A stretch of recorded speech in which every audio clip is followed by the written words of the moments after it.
morning, Earthlings. How you doing today? Welcome to First Contact Radio. Let's jump into it. Okay, over at spaceweather.com, our current conditions are solar wind is blowing at 277.0 kilometers per second. Our planetary K index is at a 0. Chance for M-class flares only 15% chance, and chance for geomagnetic storms is very low, next to nothing. It's a good thing. We really don't need any additional problems going on down here. We're having enough at the moment. Alright, astrologically, let's see what we've got going on here. Alright, and it just zipped us right by here. Let's just go back over there again. Hold on a second. It's one of these mornings. Things are just challenging here. Okay, here we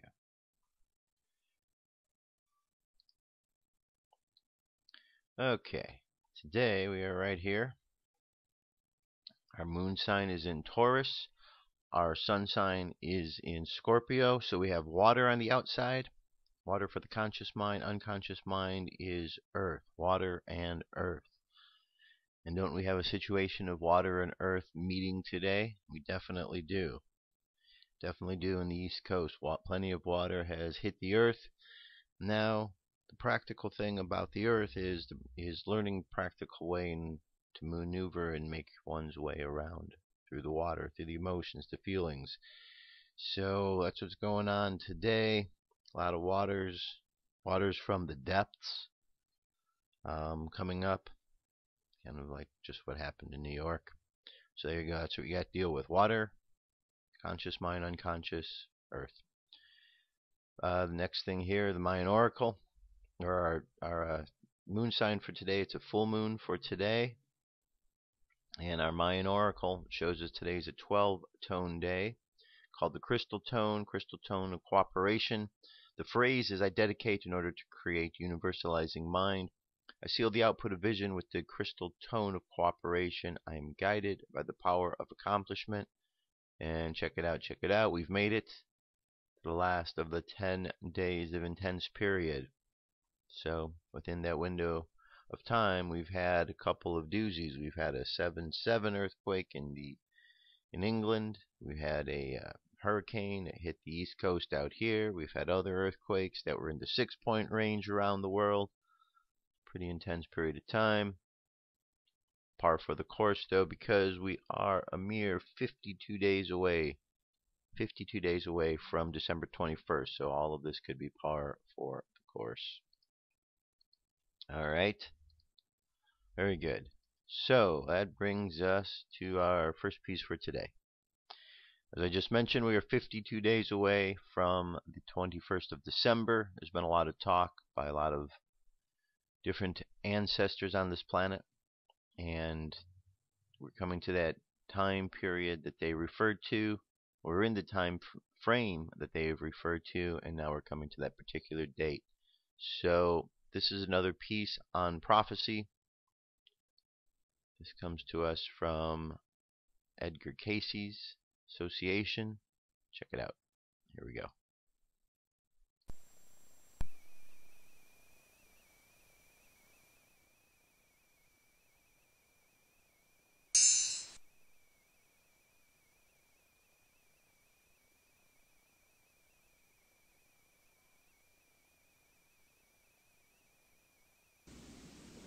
I'm John Van Auken, one of the directors here at the Edgar Cayce Center in Virginia Beach, Virginia, and we're going to take a few minutes to look at the Mayan prophecy of December 21st, 2012 as the end of an age, of the world, of a calendar. We're going to find out. There are two ways to approach this. One is to use the Mayan long count calendar. But the other, which is very interesting, is to use the Aztec sun disk, which has the 5 ages on it. And that's the one we're going to take a look at. I took a picture of this Aztec sun disk and in the museum in Mexico City, and I have it here. This is actually much larger than it appears in this picture. It weighs about 25 tons, is about 12 feet in diameter, so a normal man would only come up to about halfway the distance of this circle. It's about 3 feet deep. We're actually going to look at this center circle, but first I want you to notice these two massive serpents coming down out of the heavens here into the earth, the god of fire and the sun. And they're coming down as serpents, but then their heads come out as human heads. And this connects with the ancient idea of the descent of the serpent out of the tree of knowledge down into the earth, or the ancient Hindu idea that the kundalini, or the life force of humanity, descended out of energy into matter. And this is the symbol of the descent of this power, and us as souls or children of God coming out of pure spirit or pure energy into matter for the first time. And when we go into the inner circle, we see those early ages. Here is a close-up of the center circle. And as you can see, it has a circle in the middle with the sun god's face there. Above it is a pyramid, and then there are 4 squares going around the side. Each one of these is one of the ancient ages. The circle in the middle is the age we are currently living in, called the age of movement or change. It actually began August 11th, 3114 BC. And it ends December 21st, 2012. So the big question is, what happens after it ends? There are only 5 ages shown here. Well, actually, there are 7 ages. And the next 2 ages are very important to us. Remember the descent of the serpent energy, the kundalini life force out of the heavens, out of energy into matter, out of formlessness into form, or spirit into flesh? This actually is a reverse of that process. Let's take a look at these ages. Some people begin the ancient ages over here with the first square to the left of the pyramid, and they go around the circle counterclockwise. Others begin with the image in the square on the right of the pyramid, then go to the one on the left, and then come around. I actually prefer to begin with the one on the right of the pyramid and go in reverse order here. And you'll see that these ages fit very well with the mythology of not only the Mayans, the Egyptians, and other ancient cultures. This square here has a stylized jaguar in it, and it's called the Jaguar Sun, or the Age of the Jaguar. It was an ancient age in which we were quite powerful, quite sophisticated, but we were not really physically incarnate beings. We were more like spirits, or godlings, as the Egyptians called us. We were more like energy and spirit. As you move down, you move into the age of water. This was the jaguar was the age of earth, and now we're moving into the age of water, the age of the fish. The idea here is that as the children of God descended from the heavens, they got lost and could not see the horizon from which they had come or to which they were headed. And so the Aztecs say that the great god Quetzalcoatl, the plumed serpent or the winged serpent, descended and created a firmament so that the children could find their way. This is very similar to the story in the book of Genesis in the Bible. Then we come to the next age, the age of fire. And in this age, there was an attempt to make a physical body that was ideal for the children of God, the sons and daughters of the Creator, to use while in the earth world. And the Mayans called this the blue maize body, maize after corn. And the blue maize people were perfect in every way, and it allowed the godlings to incarnate in physical form. However, the children brought many little jealousies and weaknesses and vices with them that they stumbled over and eventually lost their way even then. And that age ended, And the Mayans and Aztecs called it the age of fiery rain because it ended with volcanic explosions, meteors from heaven, one of which created the Carolina Bays that are so well known all through the southeast of North America, over the Caribbean islands, and created the Puerto Rican Trench. Some believe that destroyed Atlantis. The age of fiery rain came to an end, and we started the fourth age up here, in which you see a stylized turkey. The story is that the great eagles of God, the children of God, were now like little turkeys. They couldn't fly very high or very far off the earth. They were very much possessed by this world and were caught up in the evolution of matter.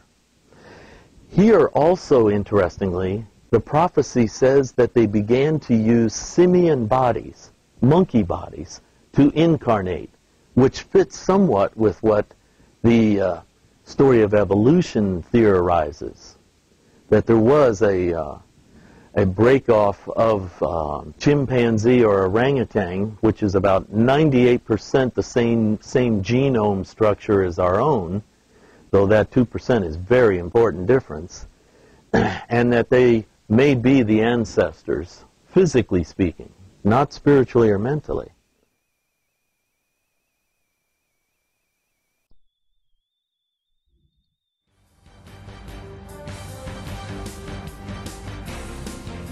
This is the UFO News with Joshua Poet. All right, Dirk, thank you very much. Today I have 5 stories. Let's get to it. Story number 1, UFO sighting over Mount Teide volcano in Spain. This was on the 27th. As we've seen from past videos and pictures, UFOs like to go inside volcanoes. Watch this live cam footage from Mount Teide Volcano Observatory. You will see a UFO coming from the ground and working its way up. As the UFO goes to the top of the volcano, it suddenly cloaks itself and disappears. This is why we need to keep our eyes on the live webcams. It lets us be in many places at once. Alright. There we go. There's the old volcano itself. And we do see a number of things up there in the sky. What are those? Are those ships? Are those oh, those just the stars and things as things pass in time lapse?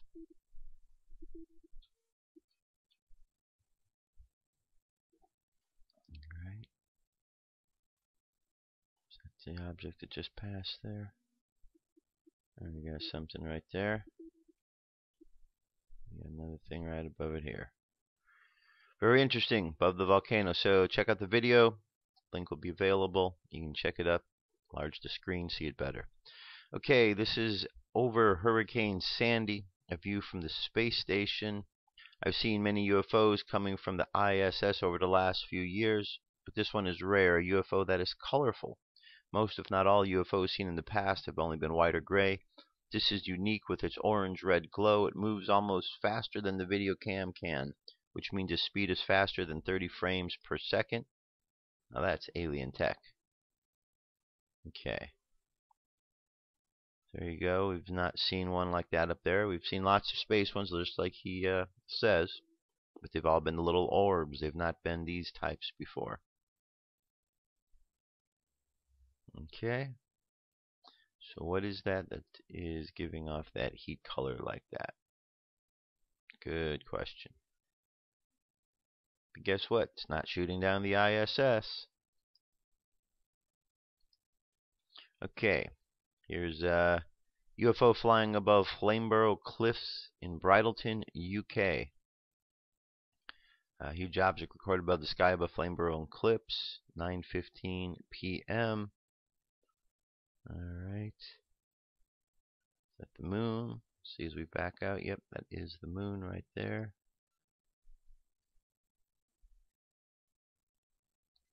At least I think it's the moon. It's hard to tell the way that things are jiggling around right there. Or perhaps that is the object in question.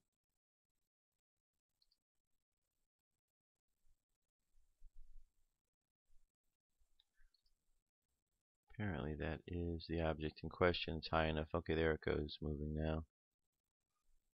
Looks like we got something else over here.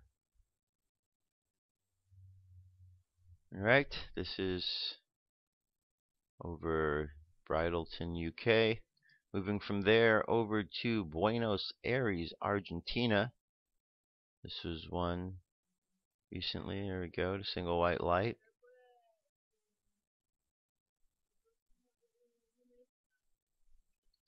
Alright, got a couple of them now.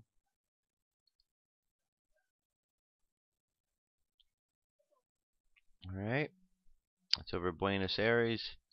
And our last one here, this comes to us from Educating Humanity. Witness in Sweden sees triangle UFO just above car.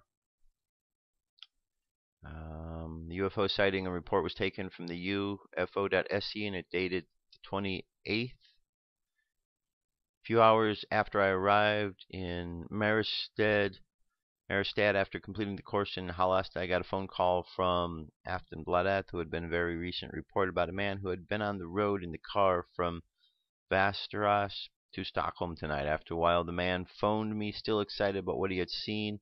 Now, more than 2 hours after the event, something that is not hard to understand. I'll try to give it a brief summary of what he saw below. It was 8:15 and 8:20 when he was in the car on the E18 about 20-30 kilometers from the city. On its way to Stockholm, he had just come in from a stretch. To his side of the road was a single track when he obliquely to the left in front of him, at the distance of what estimates to be a kilometer, he saw an object low over the treetops, which at first glance looked like a helicopter with some kind of light on it, a light directed towards the woods. The object approached the road, and after a short time he arrived at the point where also the object was now.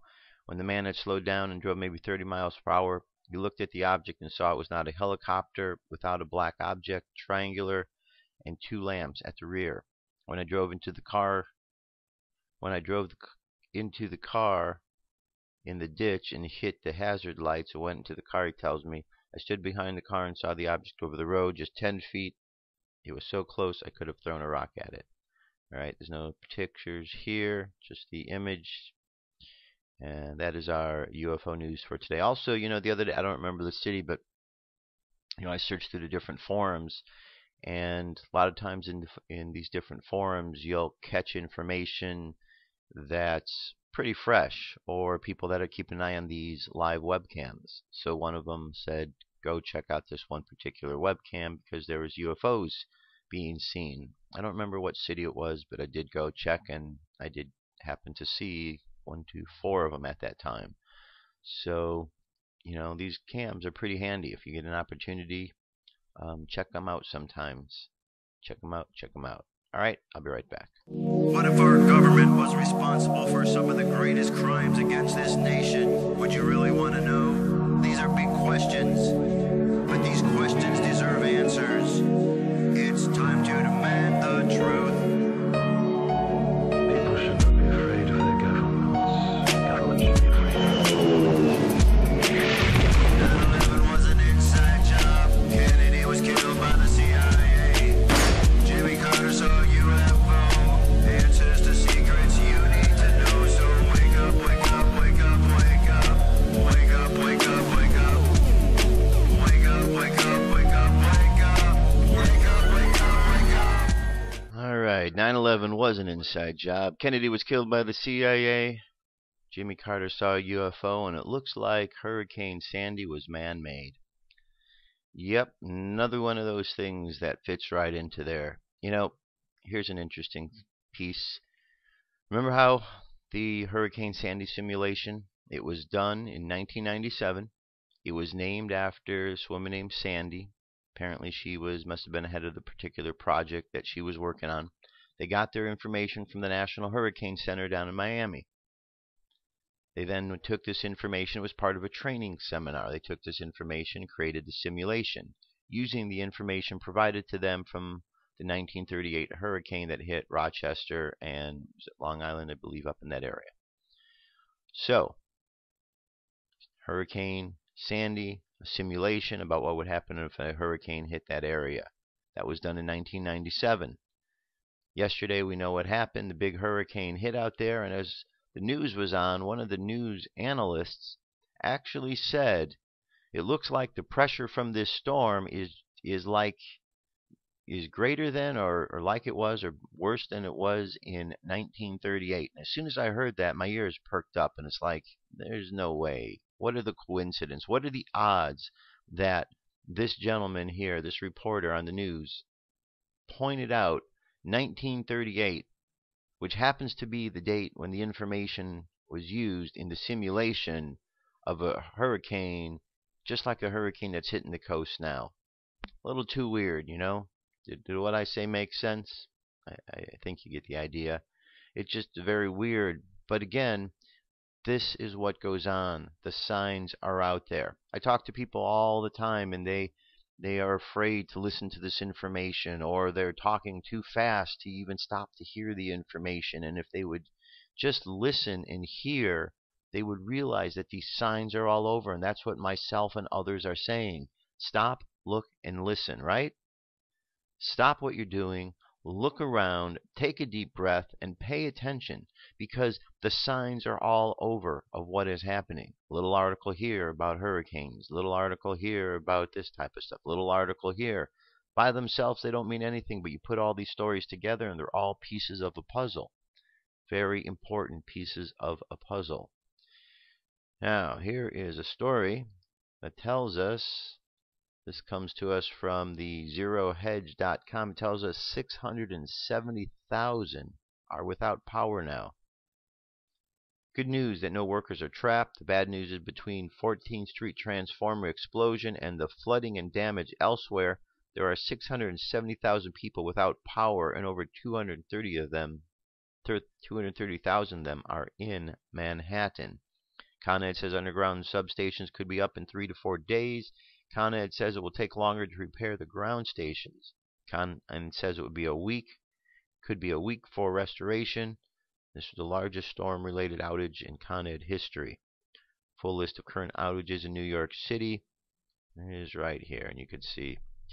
So we have an interactive map of what's going on out there. This link will be available. I think it could be an important link for anybody today. Pass the word if you know anybody out there in New York. If you are in New York and you're able to get through and you're hearing what's going on, you know, sorry that you're going through so much hassle out there. Just keep your eyes and your wits about you as you make your way through this. Because the hurricane is one thing, but in the aftermath of the hurricane, that's when they start to bring in the military. That's when the National Guard. That's when other things are implemented. And you know how the administration is. They always find something wacky to do during these situations. So just pay attention, okay? All right, next story up here. This is Ron Paul with his weekly update. Here we go. This is Ron Paul with your weekly update for October 29th. French businessman and economist Jean-Baptiste Say is credited with identifying the fundamental economic principle that aggregate demand for goods in an economy will equal the aggregate supply of goods when markets are permitted to operate. Or in Say's words, products are paid for with products. English classical economist David Ricardo, among others, more fully developed this principle into what has become known as Say's Law. Say's Law, according to Ricardo, leads us to understand that market equilibrium for goods is constant. This simply means that markets, when left alone by government planners or other fraudulent actors, inexorably tend toward an equilibrium price which eventually balances supply and demand for any particular good. Thus, markets will clear themselves of any surpluses or shortages in the form of excess supply and demand. This important corollary of Say's Law, that markets clear, is critical to understanding the moribund U.S. housing market. In housing, perhaps more than any other good, we see the terrible consequences of government and central bank references with market forces. First, the Federal Reserve Bank relentlessly increased the money supply over the last few decades. Much of this newly created money and credit flowed from Fed member banks into the residential and commercial real estate markets. causing prices to rise dramatically prior to the housing bust of 2007.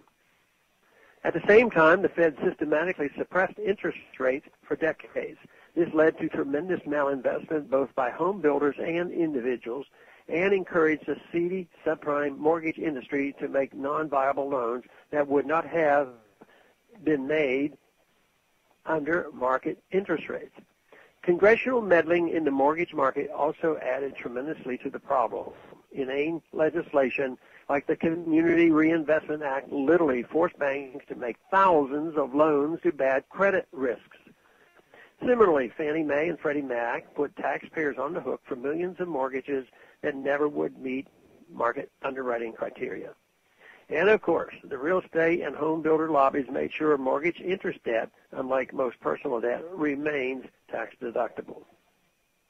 The ultimate result of these interventions by our caring friends in Congress and the Fed has been the biggest housing bubble and crash in U.S. history, leaving millions of Americans underwater on their mortgages if they have not already lost their houses altogether. Congress and the Fed are directly responsible for millions of shattered lives and almost unknowable economic damage in the form of trillions of dollars in mortgage-backed securities. The only solution to this mess is to allow the U.S. housing market to clear. All of the bad mortgage debt must be liquidated, whether via foreclosure or bankruptcy. Banks holding substantial mortgages or mortgage-backed assets must face the music and adjust their balance sheets to reflect today's reality. Undoubtedly, this will force many banks into immediate insolvency, but such banks must be allowed to fail without receiving another nickel of taxpayers' money.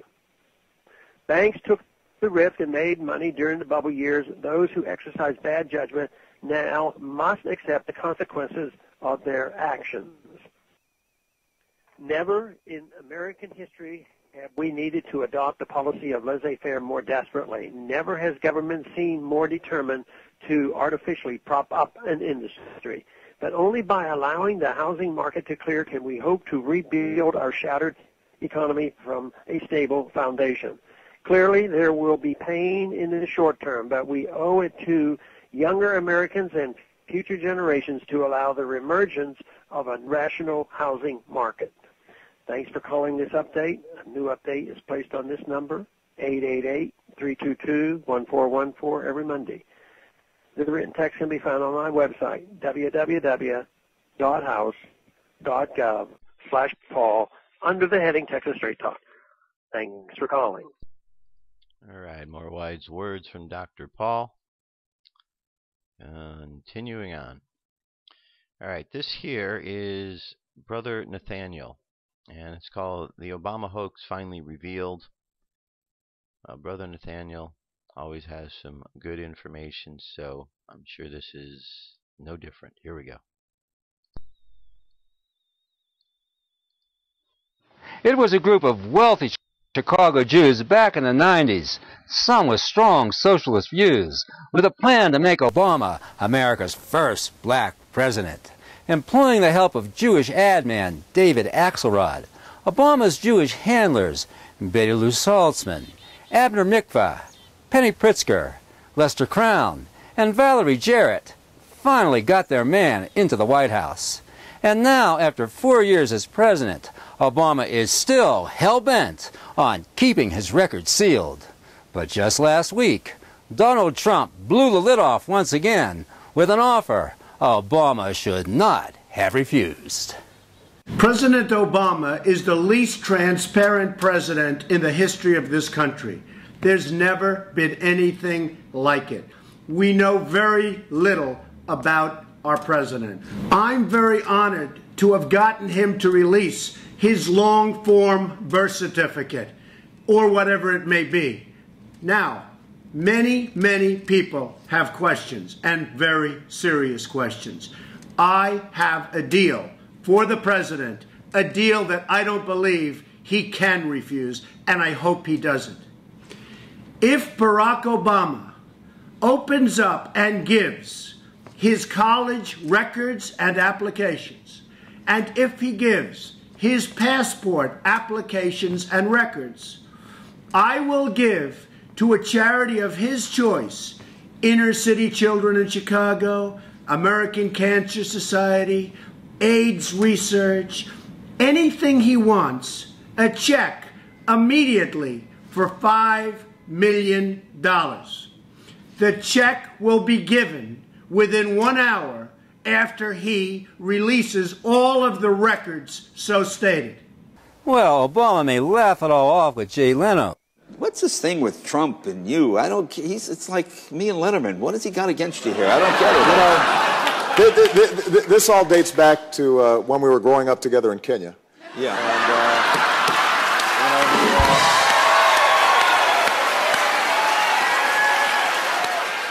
But the lies will not go away, no matter how hard Obama tries to cover them up. First, there's his birth certificate, which Trump calls whatever it may be. Well, whatever his birth certificate may be, it's already been proven to be a fraud. Next, his passport.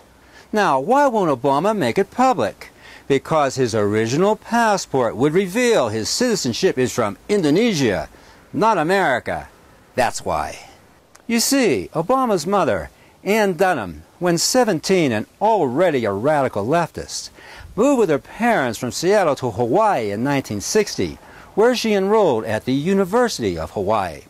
Now, Obama says that his mother married a fellow student, Barack Hussein Obama, a Kenyan, who Obama claims is his father.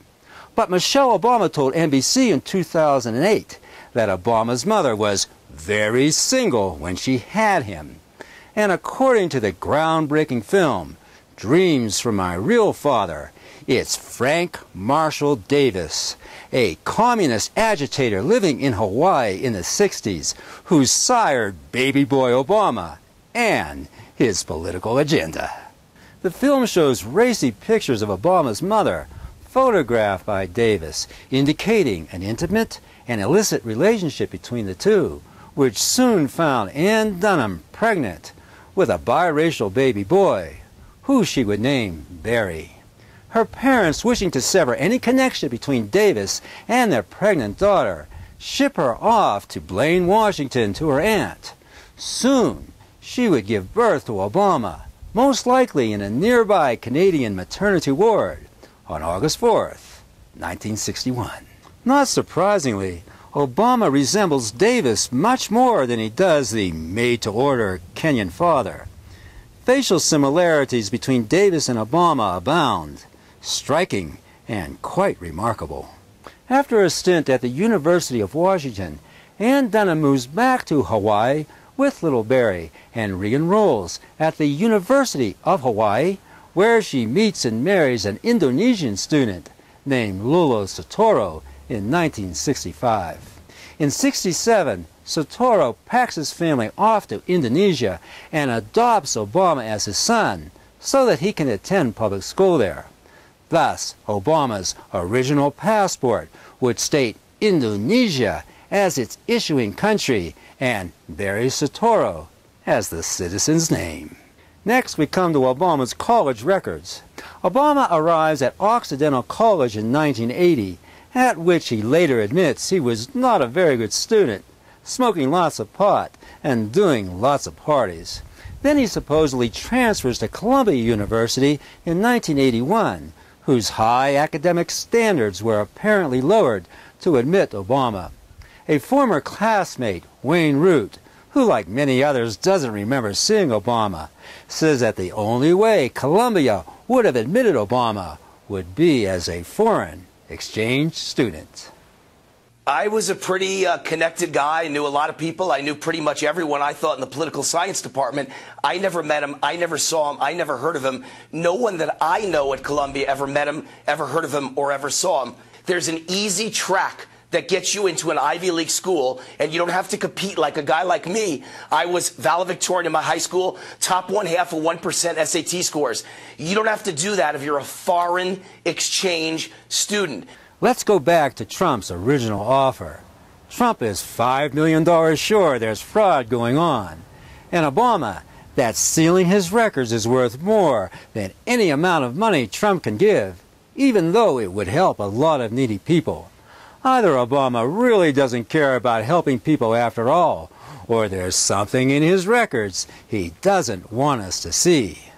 Either way, by refusing Trump's offer, Obama, or whatever his name may be, proves without a doubt that we don't want to give him 4 more years as President of the United States of America.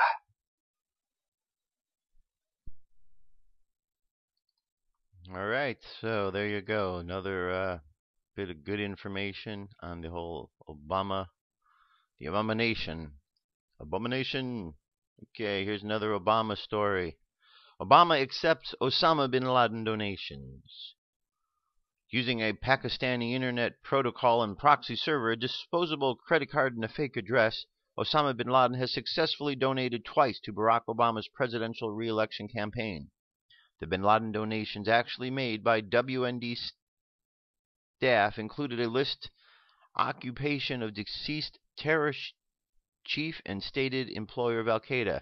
Bin Laden has currently set up the official campaign website to contribute more to Obama's campaign. The name is also registered as a volunteer. Since this foreign contribution was sent, bin Laden's email address has received several solicitations from Obama's campaign asking for more donations. Incredible. One-day offer. Okay, that's not it. The apparently foreign-based contributions were conducted as a test after a flurry of media reports described the ability of foreigners to donate to the Obama campaign, but not to Mitt Romney's site, which has placed safeguards against such efforts. The acceptance of foreign contributions is strictly illegal in U.S. campaign finance law. One $15 donation was made at BarackObama.com using a confirmed Pakistani IP address and proxy server. In other words, as far as the campaign website was concerned, the donation was openly identified electronically as coming from Pakistan. Okay, so something fishy going on. Just another bit of fishiness around the president. But I don't know. What are people going to do? Are people going to wake up to figure this all out, you think? Don't know. Okay. Moving right along. We do a lot of reports on Ben Swann. Well, here's one about Ben Swann being censored. Surprise, surprise, right? Here we go.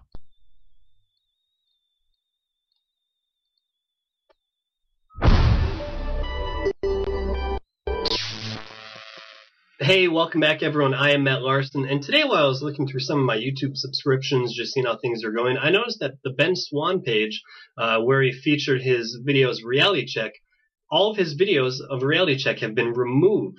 So I went on Facebook and I looked at his Facebook fan page, and he commented also on there talking about how if you want to see Reality Check videos or any of his other videos, you're going to have to go over to Fox 19, which is his network that he works for.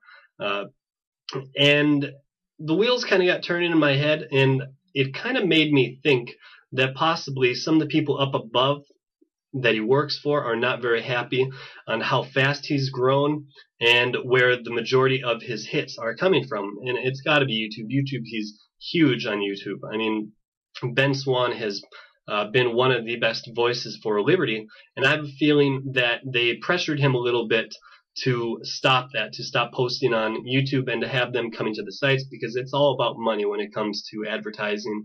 And for that company, they have to be profitable. And I'm guessing they're mad that some of their profits were going out the door to YouTube and other ad companies. But here's what we need to do. We need to go to Ben Swann's Facebook fan page and hit that like button if you haven't yet. We need to send them a message back that you're not going to limit the media and the information and just the flow of information going out to people. We shouldn't have to just go to your website. It should be free and fair to Ben to post it wherever he wants. I think that they're trying to pressure Ben into limiting what he posts, and that's just not right. Ben Swann, like I said, has been one of the biggest things since Ron Paul. I mean, he's gone out and he's asked Obama the hard questions about the NDAA and the kill list. It's not very often that a news reporter actually goes out and he sticks his neck out like that for us. We want to know the answers to that, and no one else is willing to do it. So Ben Swann, thank you for that. And it's just an easy way for you guys, if you have Facebook, to go there and show Ben that you appreciate everything he's done and that we're standing behind him, whether he does a reality check anymore or not. We're going to be there and we're going to continue to support Ben Swann. So just head over to his Facebook group. It is facebook.com/Ben Swann Reality Check. I'll post the link down below in the description. Go there. It takes 10 seconds to hit that like button. Let's get that thing over 100,000. He's around 50,000 right now. We can get that over 100,000 easy in the next few days. So for now, I ask that you guys please thumbs up this video, share it with friends and family. If you're new to my videos, make sure you click that subscribe button so you can stay up to date on all the current political news. As always, I'm Matt Larson. Go Ron Paul. Peace. All right. So no surprise to hear that about Ben Swann, right? I mean, he's been putting out such great information. It was only a matter of time till somebody wanted to put the reins on him because, you know, of all the stuff he was saying. Anyway, moving right along. So click the link. The link will be available. You can go to his Facebook page. All right, one last story here. Top survival items at supermarket besides food. So with the event taking place, the hurricane and the bad weather over the East Coast, it's got people thinking. Got people thinking about what it is and what you need to get.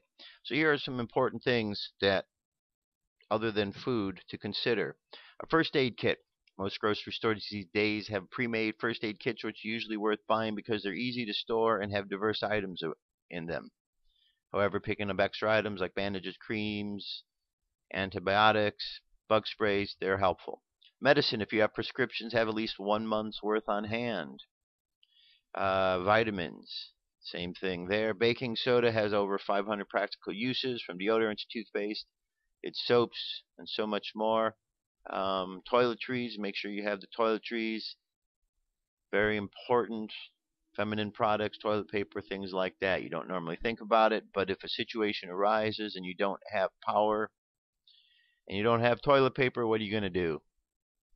Especially if the stores don't have any. You better hope you have a supply of newspapers around, otherwise you're going to have a problem. White vinegar should replace every household cleaning product in your home. It is great for windows, bathrooms, floors, cheap and environmentally safe. Bleach has many uses, for not the least for purifying water. Baby wipes, household fuels, lamps, lighter fluid, small propane tanks, candles, batteries, garbage bags, duct tape. Alright, so very important to have these things. You know, I was talking to someone the other day and they were telling me how with the hurricane coming they had to go get emergency supplies. And how when they got there was the long lines. Well, that's what's going to happen. The reason that this show and other shows like this exist is to help you to have information ahead of time. So don't wait for the last minute. Do not wait for the last minute, because all you'll experience is a long line of other individuals, and there's going to be frustration of people who are trying to get what they need at the last moment. And that frustration will lead to fights and riots and all kind of nonsense that's not necessary. So before it gets to the point where you need to go, pick up some things, set it aside, forget about it. Just knowing that you have it there will bring a peace of mind, and it'll be a good thing. So there you go, something to consider. The link's available with all those different items on them. And that brings us to the last thing on the show for today, which is the meditation for today. Actually, you know what? Before we do that, let me, from the Keys of Enoch, I'm going to go ahead and just go to one page, and I am going to read one little paragraph leading us into our meditation for today. Here we go.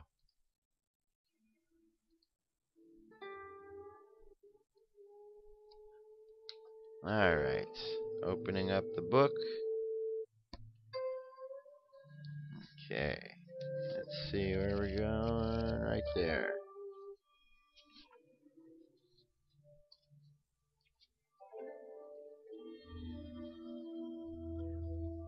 Okay. The sons of light project the geometries of creation into fourth-dimensional space in order to code spiritual mankind into the fifth dimension. the next larger membrane of universes. The revealing of the codes of light extend through telethought communication, which is produced by the modulation of gravitational waves. The gravitational waves carry the codings of light intelligence from the larger membrane of universes. So, just take that little bit of information, allow yourself to contemplate what that is about. Take a deep breath and exhale. The world we live in is a world of light. Light that has created many, many wonderful things around us. And we sustain these creations by adding light to them, using our thoughts to create. And as we understand from the key that light is the evolution that we are all moving towards, higher gradations and perfections of this light. But in order for this light to shine bright, we need to let the darkness go. We need to make sure that in the places of darkness, light is shining bright.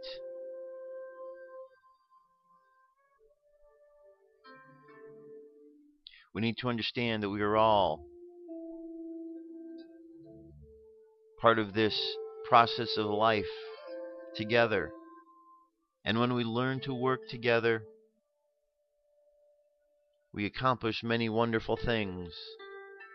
But when we allow ourselves to become divided, we accomplish very little. So let's imagine all of us as humanity working together, standing strong as individuals, but working together as a team of earthlings. And our job each and every day upon this planet is to send love and light, and to keep sending positive message. It's important to always know, regardless of how old you are, that you keep working, that you keep putting out the positive vibes. Because at the opposite end of the spectrum from your age are the young people who will be along and around long after you are gone. And they will have to live in the world that you created. So just keep sending love and positivity into the world, so that you know when you are gone that they, the others living, will be able to live and grow in a world of love. That is a legacy that each and every one of us are here to fulfill, to leave the planet a better place than when we arrived. Take another deep breath. Exhale. Make sure all of your chakras are activated from the bottom of the spine on up. Red, orange, yellow, green, blue, violet, and indigo. Imagine all the energy floating through your body, overflowing, forming a line of light around you, and as your light and protection extends outward, it joins with others till the entire world is covered in this protective energy, networked together, person to person, earthling to earthling. Let's send love down into the earth and love out into the cosmos. And let's just know that in all experiences that take place, there is a divine hand at work. And if we simply contemplate what is going on, tune into spirit, we begin to understand what is the purpose.